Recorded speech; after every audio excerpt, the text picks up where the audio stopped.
কি খাবেন বলেন? এই ভাত না রুটি? আচ্ছা ভাই, আপনারা পাতা কোথায় ফেলেন? আমাদের একদম পরিষ্কার হোটেল। আমার পাতা অনেক দূরে ফেলি যেন দুর্গন্ধ না আসে। কোথায় ফেলেন সেই জায়গাটা একটু দেখিয়ে দেন না। আরে আপনার ওইরকম নোংরা জায়গায় কি করতে যাবেন? আসলে ভাই, দুদিন ধরে আমরা কিচ্ছু খাইনি, কাছে টাকা পয়সাও নাই। ছি ছি ছি, ওইসব নোংরা খাবার কেন খাবেন? আপনাদেরকে একটা দিতে হবে না। এই ছোটু, দুটো সবজি ভাত রেডি করতো। যান, আপনারা যান। আপনাকে যে কি বলে ধন্যবাদ জানাবো। না না, ঠিক আছে। এই, কালকে পার্কে বেড়াতে নিয়ে যাওয়ার কথা ছিল, নিয়ে গেলে না কেন? আর বলো না, কালকে প্রচুর খরিদ্দারের চাপ ছিল। তোমার শুধু কাজ আর কাজ। আমার তো মনে হয় আমাদের বিয়ে দিলেও তোমার খরিদ্দারের চাপে বিয়ে করতে আসতে পারবে না। আগে তোমার আব্বাকে বিয়ের জন্য রাজি করাও, তারপরে দেখো। আর শোনো, যেটা বলতে এসেছিলাম, আমার আব্বুও রাজি হয়ে গেছে। সত্যি? এ তো খুব খুশির খবর গো। হ্যাঁ, কয়েকদিনের মধ্যেই তোমাকে আব্বু ডাকবে, সেদিন যাবে কিন্তু। আচ্ছা, তোমার আব্বাকে কি করে রাজি করালা? সে অনেক কথা, তোমাকে পরে বলবো। কি ব্যাপার, কিছু বলছেন? বলা বলতে গেলে আমাদের খুব খিদে লেগেছে, দুদিন খাই বলে লজ্জায় কিছু বলতে পারছি না। আরে না না, তাই বললে হয়? চলেন। একটা কথা বলছি, আমার আর্থিক অবস্থাটা অতটাও ভালো না। এই হোটেলটা চালিয়ে টুকটাক সংসারটা চলে। আপনারা এইভাবে প্রতিদিন ফ্রিতে খেয়ে যান তো আমার একটু অসুবিধা হয়। আপনারা ভিক্ষি করে তো খাওয়ার টাকাটা জোগাড় করতে পারেন। আমরা বিক্রি করতে পারবো না। আপনারা চেয়ে খেতে পারছেন, ভিক্ষি করতে পারবেন না? আচ্ছা, আপনাদের বাড়ি কোথায় বলুন তো?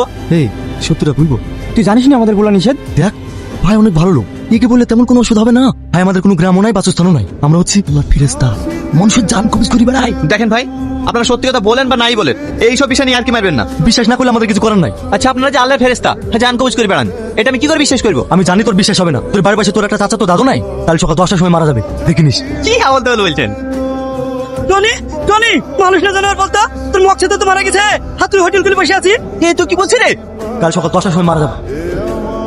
আপনাদেরকে একটা কথা জিজ্ঞেস করবো। হ্যাঁ করো।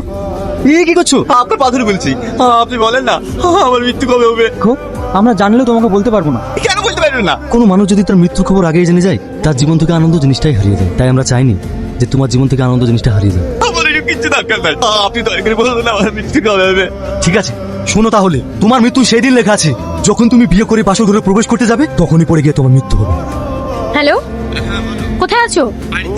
হোটেল যেহেতু বন্ধ আছে, চলো না আজকে কোথাও ঘুরতে যাই। কি হয়েছে তোমার? আজ দুদিন ধরে ফোন করোনি, মেসেজ করোনি। আমি এখনই তোমার সাথে দেখা করবো, তুমি পুকুর পাড়ে আসো। আমি ওসব কিছু জানি না, সারাদিন হোটেল আর হোটেল। আজ দুদিন ধরে হোটেল বন্ধ করে বাড়িতে বসে আছো। আমাকে একবার ফোন বা এসএমএস করোনি। কি হয়েছে তোমার?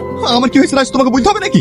অবশ্যই বলতে হবে, আমি তোমার হবু বউ। দুদিন বাদে আমাদের বিয়ে হবে। না, এ বিয়ে হবে না। তুমি একটা ভালো ছেলে থেকে বিয়ে করলি।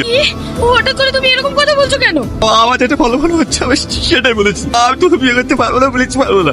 কি দোষ পেয়েছো আমার? আমি তোকে ভালোবাসবো, তুমি সারা জীবন পাশে থাকবো। আমি তোকে কি করতে পারবো না। আমি শুধু তোমাকে ভালোবাসি। তোমাকে ছাড়া আমার মৃত্যু হলে আমি অন্য কাউকে বিয়ে করবো না। পাগল হয়ে গেলো না। আমি চাইনি যে আমার জন্য তোর জীবনটা নষ্ট হয়েছে। আমার কেন জীবন নষ্ট হবে? সত্যি করে বলো না, তোমার কি হয়েছে? আমি তুমি লেখো না।